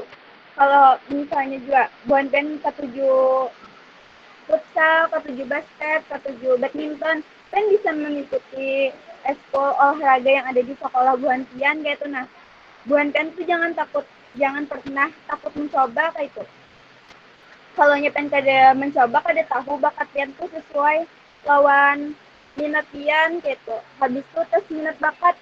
Biasanya tes ini dilakukan selama kurang lebih 4 jam yang terdiri dari wawancara dan tes. Tes ini terdiri dari tes kemampuan umum seperti sikap, minat, serta kepribadian. Tes ini sebenarnya kada wajib itu dilakukan, tapi tes ini bisa membantu kita menggali potensi yang kita miliki. Next. Nah, ayat Al-Quran ada juga nih yang membahas tentang bakat dan minat. Dalam Quran surah Al-Isra ayat 84 yang artinya, katakanlah Muhammad, setiap orang berbuat sesuai dengan pembawaannya masing-masing, maka Tuhanmu lebih mengetahui siapa yang lebih benar di jalannya. Yang terjemahnya adalah ayat ini dijelaskan bahwa Allah memerintahkan Nabi Muhammad untuk menyampaikan kepada umatnya agar mereka bekerja menurut potensi dan kecenderungan masing-masing. Semuanya dipersilahkan bekerja melalui tabiat, watak, kehendak, dan kecenderungan masing-masing.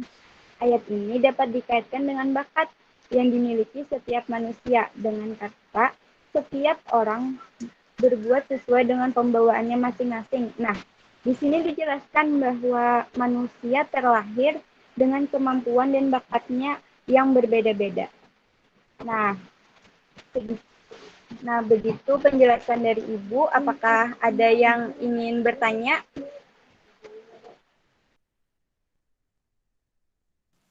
ulun, Bu. Atau ada yang paham? Dipersilahkan. Izin bertakun, Ibu. Tinggi, silahkan. Dewi. Nih, jadi ulun hendak bertakun. Apakah mungkin jika seorang anak berbakat dalam satu bidang, tetapi ia tidak berminat dalam bidang tersebut? Mungkin ulun bertakun itu aja, Bu.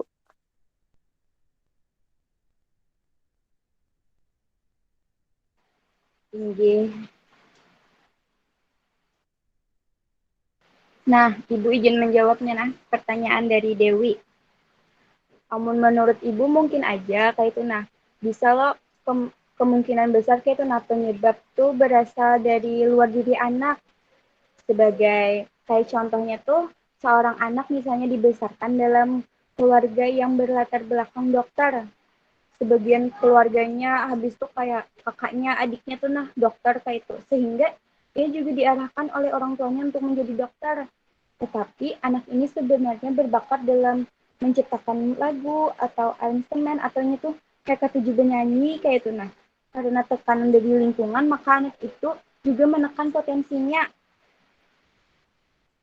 Karena itu kalau jadinya potensi yang ingin miliki itu terpendam kayak itu nah.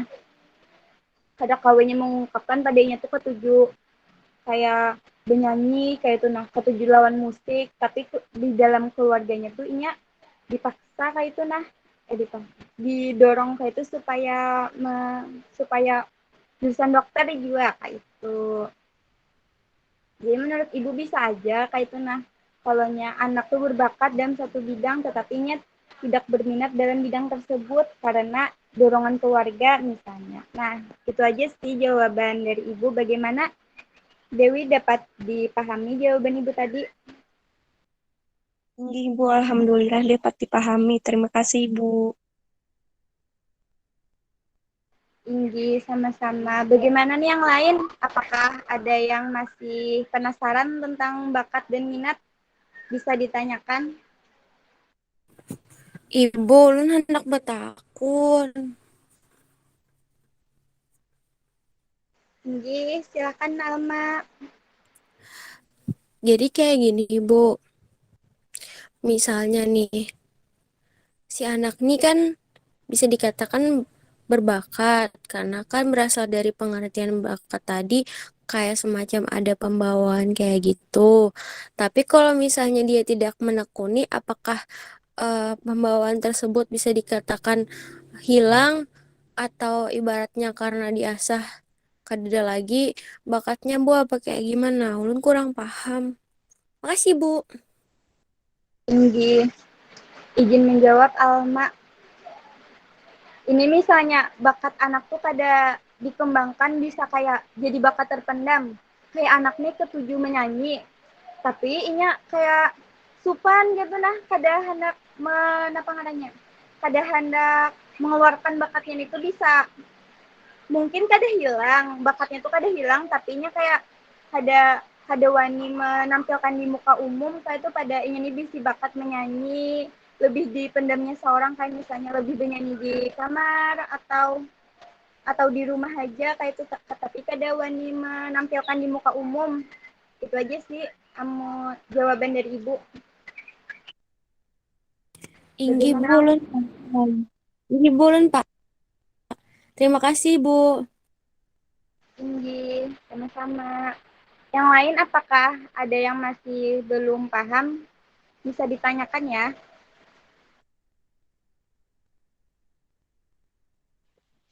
Sudah paham, Bu. Alhamdulillah paham Bu. Alhamdulillah paham Ibu. Tinggi. Kalaunya tidak ada, Ibu tutup bimbingan hari ini dengan mengucapkan hamdalah alhamdulillahirabbil alamin. Alhamdulillah. Amin. Makasih Bu. Sekian. Tinggi sama-sama. Sekian dari Ibu. Assalamualaikum warahmatullahi wabarakatuh. Makasih anak-anak. Waalaikumsalam. Terima kasih, Ibu. Kembali, Ibu. Makasih Ibu. Belum belanja-belanja Bu ya. Ya, istirahat.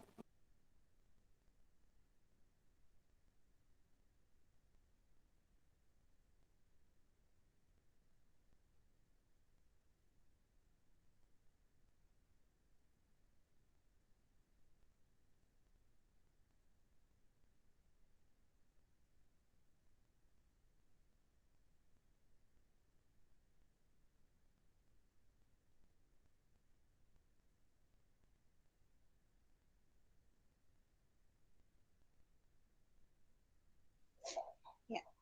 Assalamualaikum warahmatullahi wabarakatuh. Perkenalkan, nama Ibu Febriana Agraini. Bagaimana nih kabarnya anak-anak semua? Waalaikumsalam. Ibu, alhamdulillah baik. Alhamdulillah baik, Bu. Alhamdulillah baik, Bu. Baik Ibu. Anak-anak di sini kan semuanya sudah memasuki kelas 12. Nah, jadi Ibu ingin menjelaskan tentang apa sih bimbingan karir itu. Bimbingan karir di sekolah membantu siswa dalam mengenal dan mengembangkan potensi karir yang dimilikinya.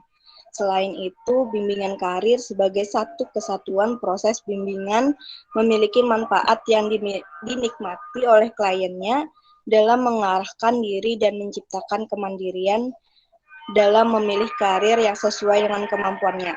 Fungsinya yaitu yang pertama, memberikan kemantapan pilihan jurusan kepada siswa, karena jurusan akan mempersiapkan siswa dalam bidang pekerjaan yang kelak diinginkan.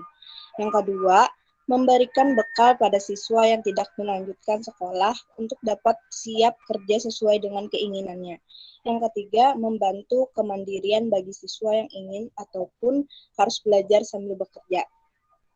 Selanjutnya, apa yang dilakukan ketika ingin memasuki perguruan tinggi? Yang pertama, kenali minat, bakat, dan kemampuan. Anak-anak harus mengenali minat dan bakat dan kemampuan anak-anak sendiri. Misalnya, memiliki minat di bidang kedokteran, misalnya kayak seperti itu. Terus, yang kedua, cari informasi mengenai perguruan tinggi. Nah, perguruan tinggi mana saja yang menyediakan jurusan yang ada kedokterannya, misalnya seperti itu. Yang ketiga, kenali macam-macam seleksi masuk perguruan tinggi. Perguruan tinggi ini kan ada yang perguruan tinggi negeri dengan swasta. Misalnya yang negeri kita bisa memasuki seleksi misalnya kayak SBMPTN, SBMPTN, Mandiri, misalnya seperti itu. Yang keempat, persiapkan mental sebelum masuk ke dunia perkuliahan. Mental itu sangat penting bagi kita, anak-anak. Misalnya kita kan sudah memasuki dunia perkuliahan nih. Kita misalnya jauh dari orang tua, harus memiliki mental yang kuat. Misalnya kita berada di kos seperti itu. Harus bisa memasak, harus bisa apa-apa sendiri. Nah, lanjut, next. Nah, setelah sehabis lulus SMK atau SMK, anak-anak punya banyak waktu untuk menentukan kira-kira habis lulus mau kuliah di mana, dengan jurusan apa. Sebelum masuk ke perguruan tinggi, diawali dengan perkenalan minat dan kemampuan anak-anak. Cari tahu kira-kira kamu minatnya kemana dan kemampuanmu seperti apa. Ada juga di dalam Quran Surah At-Taubah ayat 122 yang artinya, dan tidak sepatutnya orang-orang mukmin itu semuanya pergi ke medan perang.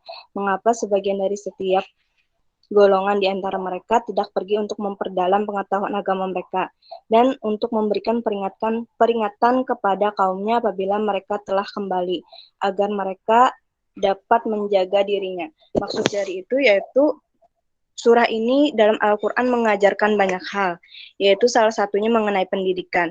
Seperti yang Ibu jelaskan tadi, pendidikan itu habis setelah lulus kelas 12 kan harus ke perkuliahan. Jadi mengutip Al-Quran dari Kemenak. Kandungan surah At-Taubah ayat 122 ini menjelaskan bahwa tidak semua orang mukmin harus berangkat ke medan perang, tetapi ada pembagian tugas dalam masyarakat di mana sebagian lagi harus menuntut ilmu. Tujuannya agar ilmu dapat diajarkan secara merata. Next.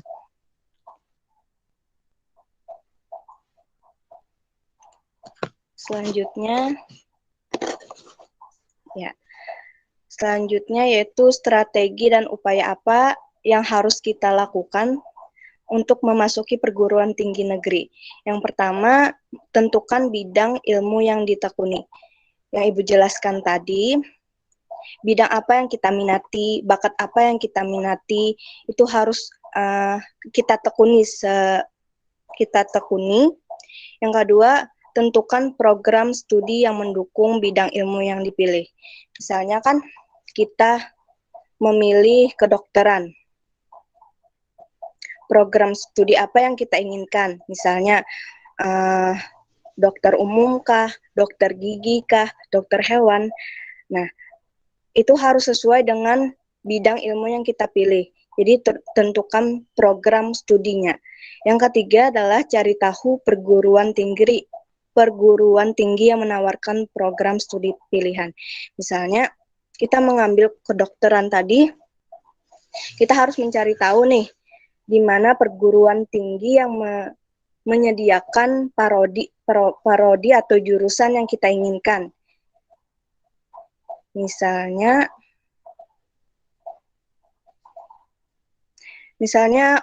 juga tentang perguruan atau perguruan tinggi negeri atau swasta seperti itu. Yang keempat, tentukan jalur seleksi yang akan ditempuh untuk memasuki universitas. Kita bisa memasuki SBMPTN, UNPTKIN atau mandiri. Yang kelima, konsep belajar yang efektif dan efisien. Kan sebelum kita memasuki perguruan tinggi itu, kita harus belajar dengan sungguh-sungguh. Jadi konsep belajar yang efektif dan efisien itu akan membuat kita lebih banyak diterima untuk memasuki perguruan tinggi negeri. Mungkin itu saja penjelasan dari Ibu. Assalamualaikum warahmatullahi wabarakatuh.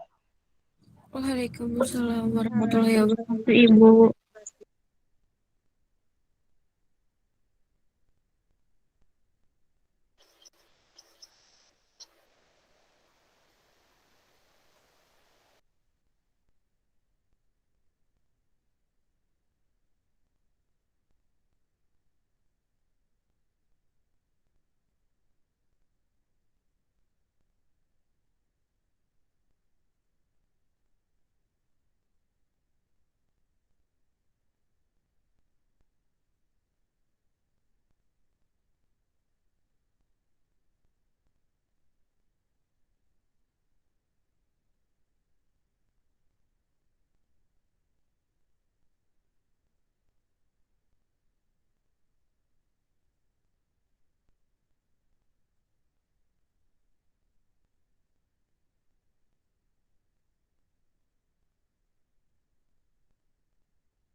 Ya, silakan.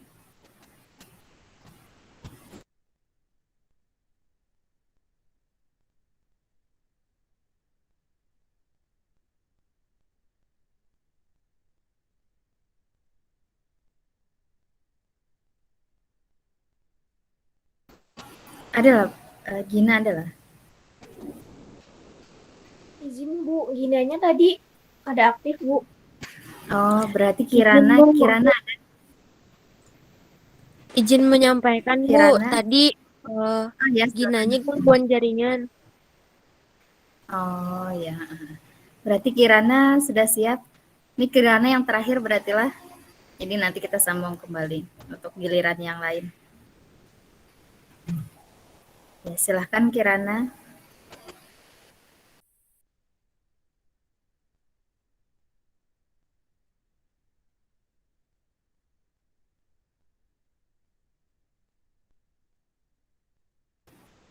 Halo, Kirana. Tinggi, Bu.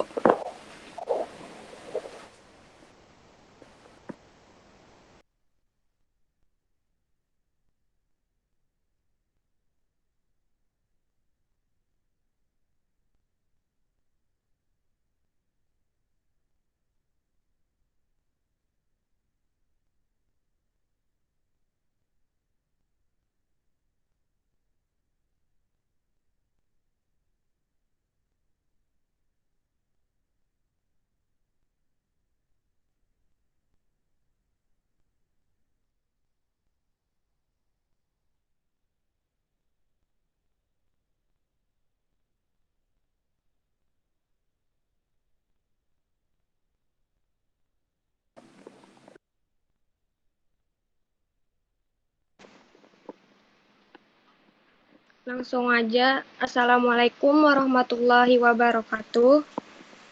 Waalaikumsalam Warahmatullahi wabarakatuh, Ibu. Pertama-tama marilah kita panjatkan kepada Allah Subhanahu wa taala karena telah memberikan rahmat, kesehatan dan keselamatan sehingga kita dapat berkumpul di ruang kelas ini secara daring. Dan tak lupa juga selawat serta salam semoga tetap tercurahkan kepada baginda Rasulullah Muhammad Shallallahu Alaihi Wasallam. Perkenalkan, nama Ibu Kirana Indah Putri. Bagaimana kabarnya hari ini anak-anak? Alhamdulillah baik, Bu. Alhamdulillah baik. Alhamdulillah Baik, Bu. Baik, Bu. Sudah makan makanan lo nih? Alhamdulillah ini, Bu. Alhamdulillah sudah, Bu. Sudah, Bu. Belum, Bu. Alhamdulillah. Nggih. Jadi adapun topik yang akan Ibu sampaikan mengenai bimbingan klasikal dengan topik cara belajar yang efektif. Pertama, marilah kita bersama-sama mengucapkan basmalah. Bismillahirrahmanirrahim. Selanjutnya yaitu penyajian yang Ibu sampaikan. Nah, kira-kira anak-anak di sini sudah tahulah apa pengertian belajar yang efektif. Belum, Bu. Pada tahu, Bu. Apa, Bu? Jadi belajar efektif itu cara belajar yang teratur, tuntas, secara berkesinambungan dan produktif, yakni menghasilkan kepandaian, pengetahuan, keterampilan, pembentukan sikap mental dan intelektual yang baik serta bertanggung jawab.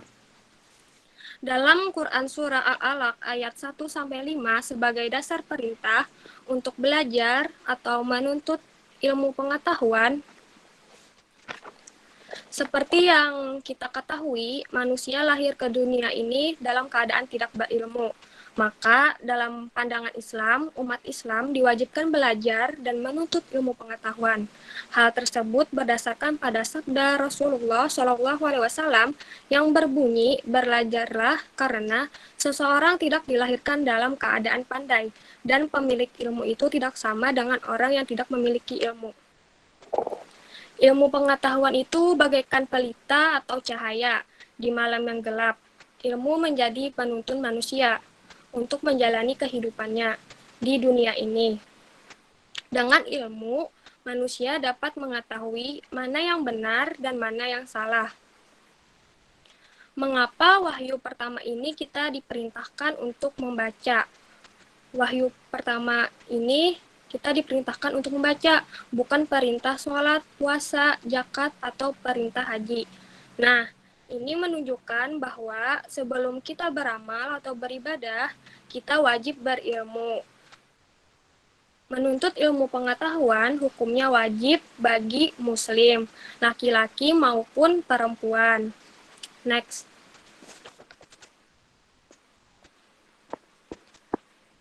Nah, cara belajar yang efektif itu yang pertama, mengumpulkan dan mengelompokkan bahan yang harus dipelajari. Seseorang akan belajar efektif dengan suasana persiapan belajar yang akan dilakukannya. Persiapan yang dilakukannya dengan baik akan membantu menyelesaikan tugas-tugas belajar. Misalnya, tugas mana yang perlu diselesaikan terlebih dahulu, buku-buku bahan-bahan mana yang harus disiapkan, materi mana yang harus dipelajari, atau bab mana yang harus dicicil untuk persiapan ujian. Lalu, membagi waktu atau membuat jadwal belajar. Banyaknya informasi yang dapat diproses oleh sistem ingatan manusia pada saat tertentu itu terbatas, sehingga perlu adanya kesiapan mental demi efisien dan tercapainya tujuan belajar. Karena itu, buatlah jadwal belajar. Dengan jadwal belajar tersebut, kita dapat membagi waktu antara mempelajari materi, mengerjakan tugas, serta kegiatan-kegiatan lain, sehingga waktu yang tersedia dapat dimanfaatkan seefisien mungkin. Pembagian waktu itu harus mempertimbangkan banyak dan beratnya materi yang harus dipelajari, serta kemampuan kita mencerna materi tersebut. Makin banyak atau berat materi yang harus dipelajari, makin banyak waktu yang harus disediakan. Tentu saja harus disediakan waktu untuk istirahat. Akan tetapi, pada waktu belajar, perhatikan harus dicurahkan pada pelajaran atau yang dihadapi. Lalu, bersikap optimis dan berpikir positif. Nah, sikap optimis berarti belajar dengan tekun dengan harapan bahwa hasilnya akan lebih baik daripada belajar dengan sembarangan. Berpikir positif dalam hal ini berarti berprinsip bahwa hasil yang baik hanya akan didapatkan dari usaha yang optimal. Usaha yang kuat bukan tanda ketidakmampuan mencerna materi, tetapi justru menunjukkan kesungguhan. Lalu, segera memulai belajar, tidak menunda-nunda. Karena pekerjaan atau tugas yang selalu ditunda-tunda cenderung untuk tidak dikerjakan. Apa yang menurut rencana harus diselesaikan, maka kerjakanlah sesuai dengan rencana semula. Pada mulanya kadang-kadang kita enggan untuk mengerjakan sesuatu, akan tetapi kalau kita timbulkan niat untuk segera memulai, seberapapun hasilnya, maka sudah dimulai kita akan berusaha dan terpacu untuk menyelesaikannya. Selanjutnya, mempelajari buku secara efektif. Untuk mempelajari buku, yang pertama-tama kita lihat daftar isi. Daftar isi akan diketahui adakah bab yang akan dipelajari dari buku tersebut. Bila ada, dapat dibaca terlebih dahulu kata pengantar atau pendahuluan, yang di dalamnya terdapat gambaran garis besar isi buku. Jika kita sudah tetapkan bahwa buku tersebut yang akan kita pelajari, maka kita tinjau judul-judul atau subjudul dari bab yang akan dipelajari. Akhirnya, pelajarilah bagian yang diperlukan. Yang terakhir, membuat catatan atau rangkuman. Rangkuman yang dibuat dengan menggunakan kata-kata sendiri akan banyak membantu pada saat akan mengulangi pelajaran, karena secara garis besar sudah tercatat. Gunakan singkatan-singkatan atau istilah-istilah yang membuat kalian mengingat materi tertentu, serta memberikan efisiensi dalam mencatat, sehingga waktu kita tidak habis untuk mencapai, tetapi dapat digunakan untuk mempelajari materi. Next.